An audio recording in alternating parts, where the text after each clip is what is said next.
Olá, amigos da TEB TV. Estamos iniciando mais um programa da série Estudo do Evangelho à Luz do Espiritismo. Todas as vezes que Jesus fazia alguma cura, ele dizia: vá, que a tua fé te curou. Dizia também aos discípulos: se tivesses fé do tamanho de um grão de mostarda, diríeis a essa montanha: transporta-te daí para ali, e ela se transportaria.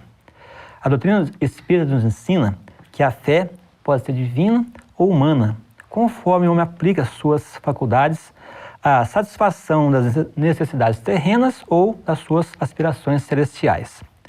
E Kardec também nos fala sobre a fé inabalável, que o sol é aquela que pode encarar frente a frente a razão em todas as épocas da humanidade.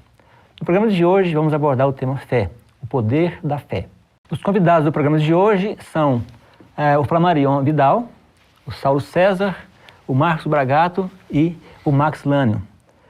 Então, para falar um pouquinho da fé, nós podemos começar com o Evangelho, né? Que traz com muita eficácia, né, essa questão da prece. Isso mesmo. Da prece não, desculpa, da fé. Da fé. Isso mesmo. No capítulo 19, A Fé Transporta Montanhas, o item 1 vem exatamente trazer uma passagem de Mateus, quando ele nos relata: quando ele veio ao encontro do povo, um homem se aproximou e, lançando-se de joelho a seus pés, disse: Senhor, tem piedade do meu filho, que é lunático e sofre muito, pois cai muitas vezes no fogo e muitas vezes na água. Apresentei-o a teus discípulos, mas eles não o puderam curar. Jesus respondeu dizendo: ó raça incrédula e depravada, até quando estarei convosco? Até quando vos sofrerei? Trazei-me aqui esse menino. E tendo Jesus ameaçado o demônio, este saiu do menino, que no mesmo instante ficou são. Os discípulos vieram então ter com Jesus em particular e lhe perguntaram: por que nós outros não podemos expulsar esse demônio? Respondeu-lhe Jesus: por causa da vossa incredulidade. Pois em verdade vos digo, se tivesseis a fé do tamanho de um grão de mostarda, diríeis a esta montanha: transporta-te daí para ali, e ela se transportaria, e nada vos seria impossível. Algum comentário você quer fazer já? Muito interessante, né? Com certeza. Quando Cristo nos traz essa ideia da montanha, ele está nos chamando para a compreensão do poder da fé, né? A fé, muitas vezes a gente vê as pessoas falarem: eu tenho fé que isso vai acontecer, quase como fé como sinônimo de esperança. E não é uma esperança, a fé é uma certeza, né? A certeza da providência divina, a certeza de que o nosso Pai está por nós. O que é interessante é que quando a gente olha a fé no nosso idioma português, a fé tem muito esse sentido de crença. E a gente utiliza essa palavra mais com essa significância do que com qualquer outra. Mas quando a gente volta aos textos, os manuscritos mais antigos do Novo Testamento, aonde está essa palavra fé, está em grego pistis, que significa acreditar, tem essa conotação, mas significa também agir de acordo com aquilo que você acredita. Então não basta eu acreditar se eu não tiver uma conduta de acordo com aquilo que eu acredite. Esse mesmo sentido está na palavra emuná em hebraico, que é acreditar e ser fiel, daí fidelidade, que no latim também é fides. Então, quando a gente fala em fé, é preciso conjugar essas duas dimensões. Eu acredito que algo é possível, mas eu também tenho que agir de acordo com aquilo que eu estou buscando. E aí a gente pode lembrar Jesus quando ele diz: vós sois deuses, podeis fazer tudo o que eu faço e mais ainda. Significa dizer que a gente traz o potencial em espírito de ser capaz de fazer as montanhas simbólicas mudarem de lugar. E se isso é verdade, é uma questão de nós acreditarmos primeiro em nós, nessa condição, e sobretudo em Deus, que tudo ocorre sob a vontade dele. Então a fé, ela transcende o nosso nível evolutivo atual se nós olharmos em espírito. Por isso que a nossa fé ainda se constitui numa fé vacilante, porque a gente ainda não tem essas certezas íntimas da nossa potencialidade e de que o Pai está realmente no comando. Por isso as fés vacilantes que nós encontramos no mundo entre nós. O maior poder da fé talvez seja exatamente esse, de mobilizar o esforço na direção daquilo que se quer buscar, que é o caso da mulher que sofria do fluxo de sangue. Não é que ela acreditava que podia ser curada, mas na hora que ela acredita e ela se movimenta, ela vence a multidão, né? Ela toca a veste de Jesus, aí os recursos são colocados à disposição. E isso pode ser lido como faça a tua parte, que te ajudarei, né? Eu tinha certeza, né? A confiança, não é isso? Se apenas eu tocar na orla de suas vestes, serei curada. E há um detalhe interessante, que a orla da veste para o judeu é o lugar onde ficava uma linha azul. E essa linha azul, ela tinha um propósito, que era lembrar a criatura de cumprir a lei divina. Então ela toca exatamente no lugar em que era simbolicamente o lugar que espelhava essa necessidade de cumprir a lei divina. E a gente vê a grande contribuição que a doutrina espírita traz na questão da fé, que é justamente trazer a fé sob a ótica da fé raciocinada, né? E ao mesmo tempo a gente vê o quão grande era a fé, né, de alguns antigos, né, profetas. Se a gente for buscar lá no Antigo Testamento, Elias, por exemplo, né, quando ele desafia lá o deus Baal na época, né? Então são construídas as duas torres e aquela que pegasse fogo primeiro, né, seria o deus que deveria ser adorado. E ele ainda, naquele desafio, ele molha com água a sua torre por 3 vezes, tamanha a fé de que aquela torre seria a primeira a arder em chamas, né? E claro que tudo isso por trás de um grande simbolismo, né, que a gente não vai tratar agora aqui, mas a gente vê que hoje, com a doutrina espírita, que trazendo a fé sob a ótica da fé raciocinada, tudo fica muito mais claro, porque essa questão da fé, da gente ter a certeza e não mais simplesmente ser uma questão de crença. O que é essa certeza que a doutrina espírita nos traz? É a certeza da vida futura, né? E a clareza da vida futura. Questões que antes nós não tínhamos, né, com tanta clareza, mas ainda assim vemos grandes manifestações, né, de fé. E isso em cima do que você está falando, se me permitem, eu gostaria de ler aqui um trechozinho que Kardec diz assim: a fé necessita de uma base. Então veja, você não pode ter fé sem base. E essa base é a perfeita compreensão daquilo que se deve crer. Eu não creio, eu sei. Perfeita compreensão é quando você sabe. Para crer não basta ver, é preciso, sobretudo, compreender. Daí porque a nossa fé é raciocinada. A gente tem que compreender, porque você me pergunta, você acredita na vida após a morte? Eu digo não. Mas como? Você não é espírita? Exatamente por isso eu sei que a vida após a morte é muito diferente. Porque quem crê pode descrer, mas quem sabe jamais titubeia nos momentos testemunhais. E Kardec continua dizendo, olha, a fé cega já não é deste século, não acredito porque me disseram. Tem que passar pelo crivo da minha razão. Ora, é justamente o dogma da fé cega que produz hoje o maior número de incrédulos. Por quê? Porque ela pretende impor-se, exigindo a abdicação de uma das mais preciosas prerrogativas do homem, o raciocínio e o livre-arbítrio. E aí, no céu e inferno, Allan Kardec coloca, né, o espírita crê porque compreende, e compreende porque raciocina. Exatamente. O Kardec usou a razão acima de qualquer coisa, né? Você fala aqui que a fé é aquela que pode encarar a razão face a face em todas as épocas da humanidade, né? Está lá no Epígrafe do Evangelho segundo o Espiritismo, né? Mas o Marcos falou, você ia falar? Às vezes a gente pensa que há uma dicotomia entre fé e razão, e na verdade, se bem compreendido, uma coisa sustenta a outra. Na medida em que você acredita, você mobiliza esforço para a compreensão. Na medida em que você compreende, isso aumenta a sua convicção na direção daquilo que você inicialmente se movimentou.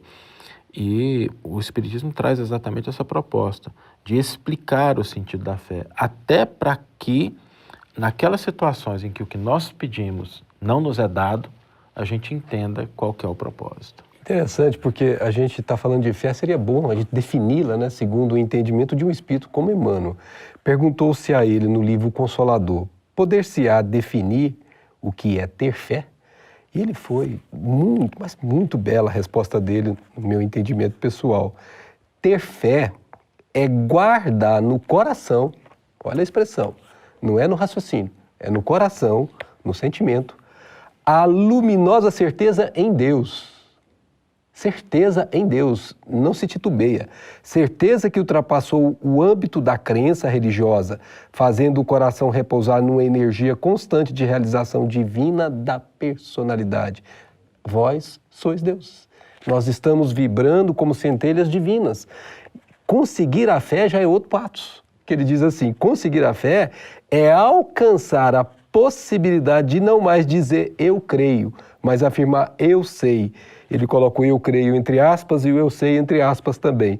Com todos os valores da razão tocados pela luz do sentimento. Olha que coisa nítida, clara, que não dá para a gente ficar em dúvida quanto a isso. Então, a fé se elabora, ela não vem pronta na criatura, ela precisa elaborar a fé até o ponto dela ter a fé quase inata, aquela que ela não reflete, não cogita e faz sozinho, como chegou você a comentar, né, Marcos?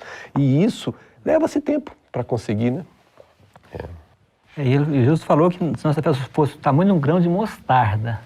O que é um grão de mostarda? Eu acho que a menor semente que vocês conhecem é um grão de mostarda. Então, com esse grão de mostarda, se nós tivéssemos fé desse tamanho, seríamos capazes de remover as montanhas, né? Nós vamos tratar no próximo assunto das montanhas, porque eles viajam às vezes aí na estrada, nessas obras, nessas construções, também tem que remover a montanha mesmo, né? Eles tiram a montanha daqui com patróleo e põem do lado de lá. Mas será que foi nesse ponto que o Cristo quis dizer, dessas montanhas materiais? Então nós vamos guardar então, para discutir no próximo bloco do programa Estudo do Evangelho à Luz do Espiritismo, a questão das montanhas. O que Jesus quis deixar para nós como mensagem na questão das montanhas? O que é isso? Então aguarde um instantezinho só e já voltaremos com a resposta.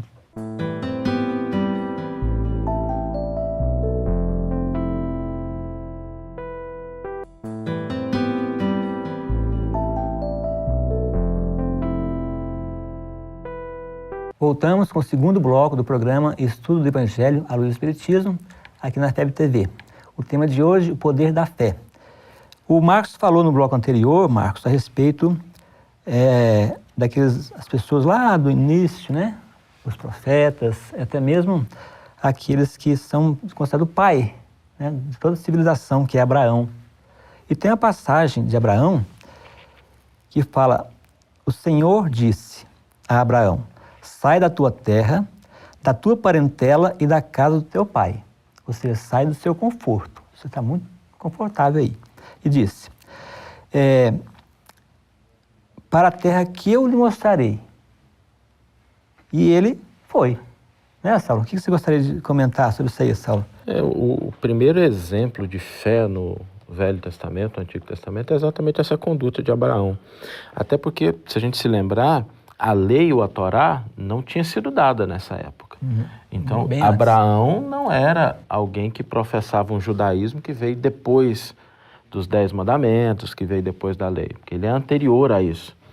E nesse momento, esse exemplo de fé é ressaltado pelos estudiosos da Bíblia, pelo povo hebreu, e para a gente também, que estuda a doutrina espírita como terceira revelação, que é de receber uma orientação e agir de acordo com ela, tendo a confiança de que tudo aquilo que emana de Deus é para o nosso bem, ainda que de momento pareça nos tirar dessa situação de conforto, pareça nos limitar em relação a algo que a gente tinha possibilidade de fazer, nos colocar numa situação de dificuldade. Mas aquilo que Deus estabelece visa sempre o nosso bem. Essa primeira manifestação de confiança e por isso a ação, de abandonar tudo e seguir. E tem um segundo caso de Abraão ainda, de fé, é que o Espírito pediu para que ele sacrificasse o próprio filho, não é verdade? E é isso que ele pegou lá os gravetos, pegou fogo, uns servos, um animal, e foi. No caminho, o filho falou assim, pai, vai fazer um sacrifício? Sim, meu filho. Cadê o cordeiro? Aí ele diz, Deus proverá. Você vê que, né, como pode um pai, né, como estava o coração de Abraão naquele momento. No entanto, ele confiou. E quando chegou na hora lá, para não deixar você aí em suspense, né? Aí depois vem o anjo e diz para ele, não, você já provou já a sua fé, né? Não precisa sacrificar a criancinha, não. Aí ele sacrificou depois um cordeiro que estava com os chifres ali preso, né? Bom, então, essa questão de fé, Abraão pode ser assim, né, o pai, né? Nos mostra. Aí eu gostaria de aproveitar aqui de novo nosso querido Kardec, que vai nos ensinar sobre isso. Por que algumas pessoas trazem essa fé forte e outras não? Ele diz assim, em certas pessoas a fé parece de algum modo inata. Ele usa essa expressão. Basta uma centelha para desenvolvê-la. Essa facilidade de assimilar as verdades espirituais é sinal evidente de progresso anterior. A criatura teve experiências anteriores que foi elaborando nela essa condição de fé. Em outras pessoas, ao contrário, elas dificilmente penetram, sinal não menos evidente de naturezas retardatárias. As primeiras já creram e compreenderam, trazem ao renascerem, e ele coloca renascer em itálico, porque é o processo da renascimentos sucessivos, a intuição do que souberam, e usa a expressão intuição, a lembrança de algo que já está nele, é ânima, né? E ele coloca aqui assim, estão com a educação feita. As segundas têm que aprender tudo, estão com a educação por fazer-se. Ela se fará, e se não ficar concluída nessa existência, ficará na outra, se não ficar na outra, ficará nas seguintes, até que um dia ele consiga atingir a condição de fé inabalável, aquela fé que realmente não titubeia em nenhum momento, né? Que move montanhas, né, Luiz? Montanhas, né? Então, em relação às montanhas, né, como ficou então essa questão das montanhas? É interessante que o próprio Evangelho, logo em seguida, ele já trata um pouco disso, quando Allan Kardec coloca as montanhas que a fé transporta, são as dificuldades, as resistências, a má vontade, em suma, que encontramos entre os homens, ainda quando se trate das melhores coisas. Os preconceitos da rotina, o interesse material, o egoísmo, a cegueira do fanatismo e as paixões orgulhosas são outras tantas montanhas que barram o caminho de quantos trabalham pelo progresso da humanidade. Então é muito interessante, né, a gente compreender que todos nós temos muitas montanhas a vencer, né? Mas a fé é uma confiança. Martin Luther King dizia que fé era subir o primeiro degrau de uma escada que não conhecemos, né? Então a gente não tem o conhecimento pleno dessa escada, mas nós temos confiança que ela nos leva a um bom lugar, né? E assim é, obviamente, também o conhecimento do espírita, né? O espiritismo é a terceira revelação. Por certo, não extingue todas as nossas indagações, né? Mas é um primeiro passo que nos traz através da fé raciocinada. Então, quando você tinha colocado para a gente a respeito de que a fé ela deve encarar a razão, como disse Allan Kardec, em qualquer momento da humanidade, nós nos remetemos também ao capítulo 17, em que Kardec diz que o Espiritismo não cria nenhuma moral nova, apenas facilita aos homens a compreensão e a prática da moral do Cristo. Então perceba que interessante que nesse momento a gente consegue fechar que a fé raciocinada, ela tem a mesma amplitude da outra fé, mas ela nos é trazida não através de um sentimento inato que muitas pessoas ainda não possuem, né? Mas através da lógica. É a gente observando, e a lógica decorre também da sabedoria, né? A sabedoria de vida nos permite observar os fatos e chegar à conclusão de que existe algo maior, de que as coisas acontecem, de que Deus proverá. Flammarion, me permitam, eu não consigo evitar, mas textualmente Kardec dizendo isso. A fé raciocinada, a que se apoia nos fatos e na lógica, não deixa nenhuma obscuridade. Ele diz assim, a criatura acredita porque tem certeza. E tem certeza porque compreendeu. Então, o Espírito de Verdade chega a dizer textualmente no Evangelho segundo o Espiritismo, capítulo 6, né? Ele diz, espíritas, amai-vos, este o primeiro ensinamento, instruí-vos, este o segundo. O amor é sempre superior, mas a instrução conduz ao sentimento esse sentimento superior que é o amor, né? Então, não há como, nós precisamos compreender por que estamos aqui, de onde viemos, por que sofremos, para onde vamos, e essas compreensões, essa doutrina nos deixa de uma forma completamente claras para nós, né? Mas a fé ela precisa de uma coisinha para andar junto com ela, né? São as obras, né? A fé sem a obra, ela é morta. Então, o que são essas obras em relação a esse ensinamento da doutrina espírita? A fé com obra e fé sem obra. Tem também a fé fanática, né? A fé que não passa pelo crivo da razão, também é o fanatismo, né? E quantas vezes já aconteceram aí guerras e mais guerras através dessa fé, em nome de um Deus? E aí? A fé, ela sempre vem acompanhada da vontade e da confiança, né? Então, se a gente for lembrar lá os primeiros cristãos que entravam nas arenas cantando hosanas, né? Sendo que estavam prestes a ser devorados pelas feras, né? Ou seja, eles tinham essa confiança, eles tinham essa certeza. Ainda não conheciam a doutrina espírita, mas já eram espíritos que tinham alcançado, né, a condição, uma condição tal que dava a eles essa certeza, essa compreensão, né? Agora, a fé, como você colocou, Zé Luiz, quando ela não tem uma base, né? Não tem uma estruturação racional, lógica, ela pode sim levar ao fanatismo, porque não basta simplesmente, não é uma questão de crer, como foi dito, né? Porque crer, a gente pode crer em várias coisas. Pode crer em Deus, como podemos crer exageradamente em nós mesmos, que aí a gente escorrega para o campo da presunção, né? Que também é uma questão, fé é uma coisa, presunção é outra, né? Então a fé realmente ela precisa, por isso que o Marx disse é muito importante, a partir da instrução, do conhecimento, a gente consegue colocar uma luz sobre a nossa fé, né? Agora, quando ela é uma fé eivada de vícios, e nós ainda somos espíritos muito imperfeitos, né? Então nós precisamos realmente tomar cuidado com relação a isso, a quem servimos, ou melhor, a que servimos, né? Quais são os nossos verdadeiros propósitos, o que nós queremos para nós, o que nós queremos, né? Aonde nós queremos chegar, né? Isso é importante. Então, para que aí sim a fé possa... Nós vamos lembrar também, mesmo os apóstolos, né, vacilaram muito na fé. Se a gente lembrar de Pedro, não só de Pedro, né, o único que acompanhou o Cristo até o momento do Calvário foi João, né? Todos os demais se esconderam, ou seja, não que eles não fossem espíritos valorosos, né, e foram inclusive, né, escolhidos pelo Cristo, mas ainda vacilaram na fé, né? Ainda vacilaram, né? Então, é importante que a gente tenha essa clareza de que é uma construção, como o Max bem colocou. Nós estamos num processo de construção da nossa fé, né? Nós não precisamos ficar com peso de consciência porque ainda não temos a fé lá dos primeiros cristãos. Não sei se nós pegaríamos o nosso filho, como foi colocado, e ofereceríamos em holocausto, né? Acho que dificilmente encontraríamos alguém que o faria, não sei, estou aqui, né, pensando por mim.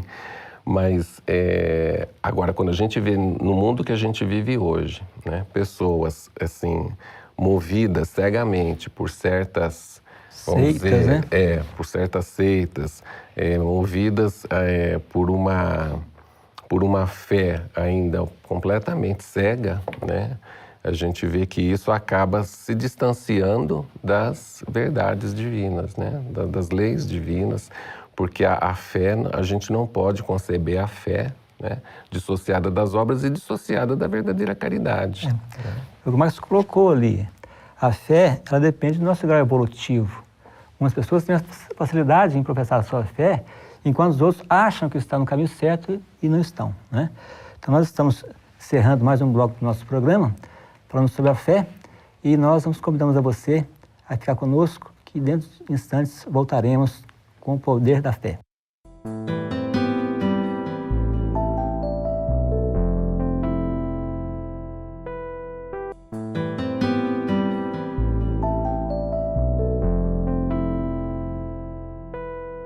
Voltamos ao terceiro e último bloco do nosso programa de hoje, Estudo do Evangelho à luz do Espiritismo. Hoje estamos tratando da questão da fé, do poder da fé. Nós comentávamos aqui no nosso intervalo a questão daquelas pessoas que muitas vezes passam por um período de dificuldade, nessas calamidades, nesses fenômenos da natureza que às vezes, né, que acontece, principalmente no final do ano, onde as pessoas perdem tudo que têm. Então você vê que algumas pessoas, elas estão ali chorando, reclamando, o que eu vou fazer na minha vida agora, tudo, enquanto outras vêm e falam assim, ah, não, mas Deus vai me dar tudo de novo. Se eu conseguir a primeira, eu consigo outra. Quer dizer, uma confiança que ela tem em Deus, né? E aí, por que as pessoas têm uma fé assim, dessa maneira, e outras pessoas não acreditam, acham que tudo está em vão, tudo que fez foi perdido, né? Qual que é a explicação que a doutrina nos traz sobre isso? De novo, a questão evolutiva, né? É o estágio de experiências que aqueles dois espíritos materializados ali naquela experiência nova reagem em função de um mesmo evento externo de maneiras diferentes. Provavelmente já passou por isso antes e já elaborou isso dentro do espírito e quase que inatamente isso vem de volta de uma maneira com segurança. O outro que ainda não passou por essa experiência rebela-se de uma certa forma, reclama, indaga por que comigo, e essas coisas que a gente vê acontecer normalmente, significa dizer que aquela experiência está ainda elaborando como se faz com um cristal que você quer tornar uma gema. Você tem que abrasar as laterais, as arestas, até que ela brilhe, né? E somos assim, José Luiz, nós não precisamos preocupar, porque o Pai provê tudo, né? A gente vai entendendo isso com o tempo. E as pessoas chegam a dizer até que Deus é injusto, né? Deus está sendo injusto comigo. Por que Deus me pegou? Por que não pegou fulano e tal? Por que não pegou o outro, né? Eu acho que essa é uma reflexão importante, porque às vezes nós vinculamos ter fé com a ausência de sofrimento, ter fé com a ausência de dor. E às vezes é no sofrimento, na dor e na dificuldade, que a fé se mostra como sendo o recurso para que a criatura consiga vencer o desafio. É na dor e no sofrimento que a gente avalia se a fé é real mesmo. Porque é fácil ter fé enquanto tudo está bem. Acreditar num Deus enquanto tudo está em ordem na minha vida.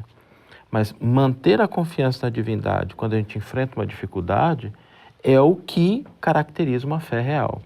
E é uma fé que deriva da reflexão assim, que Deus é esse que eu acredito? Será que o Deus que eu acredito é o Deus que favorece só algumas pessoas em detrimento de outras? O Deus que eu acredito é um Deus que odeia uns, que ama outros? O Deus que eu acredito é um Deus com quem eu posso barganhar financeiramente? Que Deus é esse? Então, às vezes, a dificuldade vem para que a gente reflita sobre no que é que eu estou depositando a minha fé, para que a razão compareça. Eu acredito numa vida futura e valorizo somente a presente. Eu acredito que existe espírito, mas a hora que o corpo não vai bem, eu desestruturo.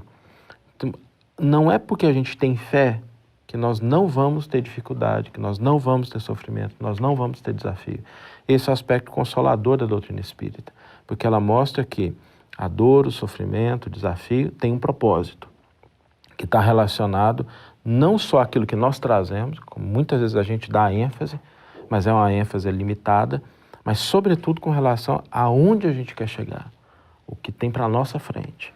Não é só o resultado das nossas expiações, mas é também o nosso fortalecimento, o nosso crescimento e o ajustamento da nossa fé àquilo que está na primeira pergunta do Livro dos Espíritos, a compreensão de um Deus que é a inteligência suprema e causa primeira de todas as coisas. Por isso que o nosso mundo é um mundo de expiações e provas, né? Nós estamos aqui para demonstrar diante das dificuldades, das vicissitudes, dos obstáculos da vida, esse domínio íntimo, né? O Marcos comentava sobre os primeiros cristãos.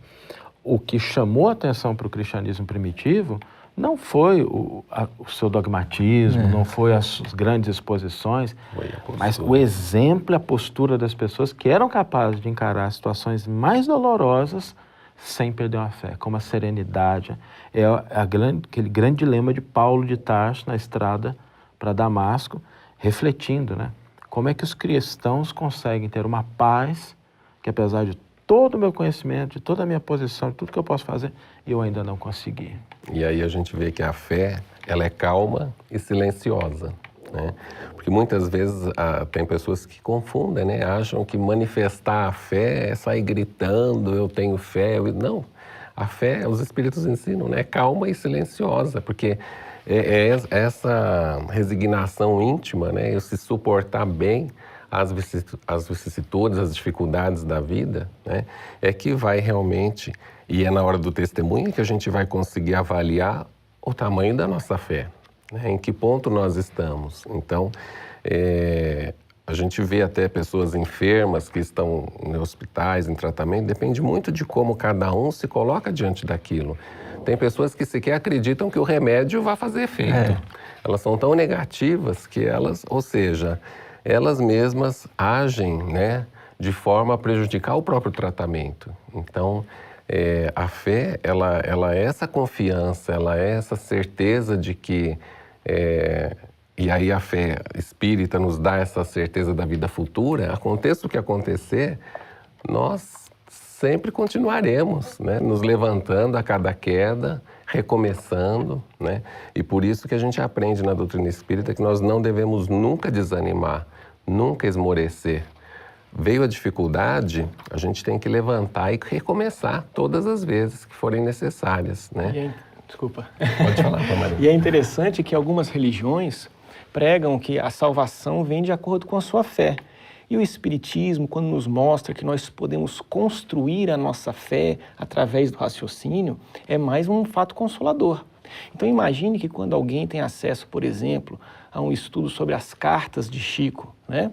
Ali você vê claramente a existência de tudo aquilo que o Espiritismo prega, e de uma maneira prática, né? Então, como que Chico Xavier, naquela época que não existia internet, não existia conhecimento nenhum, tratava em suas cartas de particularidades daquela família, né? Então, quando a gente tem o acesso, ou pelo menos busca, através do interesse, estudar a doutrina espírita, os fenômenos mediúnicos são o maior instrumento para o atingimento da fé. Embora a gente tenha que entender que a fé nós temos que buscar através do estudo, né? Mas não deixa de ser o fenômeno, né, que nos chama para o estudo. A gente observa que hoje nas casas espíritas, graças a Deus, né, podemos dizer assim, que antigamente muitos procuravam as casas pelo fenômeno.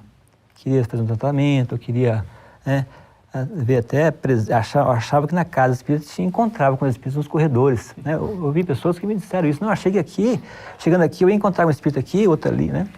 Então a pessoa hoje não. Hoje ela procura casa com muito mais conhecimento, muita base, né? Então eles vão lá procurar o quê? Aprender um pouco mais, né? E também trabalhar, colocar em prática. Aprender, depois pôr em prática, né? Então, Emmanuel diz que o amor e a sabedoria são as duas asas que nos conduzem a Deus. Mas, lembrando, para isso nós temos que ter fé no que nós estamos fazendo, né? Temos que ter vontade, que a vontade é que vai nos impulsionar a chegar a ter essa fé que nós tanto precisamos. A gente estava falando sobre a fé e as obras. As obras não são só dentro da casa espírita, dentro da igreja evangélica, católica, dentro de qualquer comunidade religiosa, budista, seja qual for. Mas as obras são no mundo.